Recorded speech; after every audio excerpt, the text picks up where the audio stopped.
42 से 44 फिर 3 श्लोक हैं, इनको एक साथ देखते हैं। इसमें कृष्ण बड़ी अच्छी बात कहते हैं। वो ये कहते हैं कि जो हमारा कर्मयोग है, जो हम कर्म करते हैं, जब उसकी उत्पत्ति किसी चीज की इच्छा से होती है तो फिर उस कर्म का कोई मतलब नहीं रह जाता।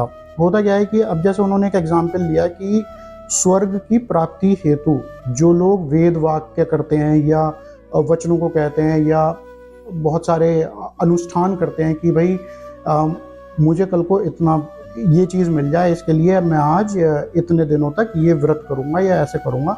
जब भी ये वाली बातें सामने आती हैं तो उसका कोई औचित्य नहीं रह जाता। वो उनका जो महत्व है उन कर्मों का, वो महत्व खत्म हो जाता है। तो उनका कहना ये है कि अगर आपका कर्तव्य आपको कर्म करना है, आप अपना कर्म करो, लेकिन जिस समय आपने फल को उस कर्म से जोड़ दिया तो जब वो फल नहीं मिलेगा तो क्या होगा, उससे क्रोध उत्पन्न होगा, फिर उस क्रोध से बुद्धि भ्रष्ट होगी, वो आगे बहुत सारे कॉन्सिक्वेंसेज हैं उसके। तो खाली इस इच्छा से कि मुझे ये काम करना है, हमें ये काम नहीं करना है क्योंकि हमारा ये कर्तव्य है, उसके हिसाब से हमारा कर्म डिसाइड होना चाहिए, ना कि our effort should be driven by outcomes.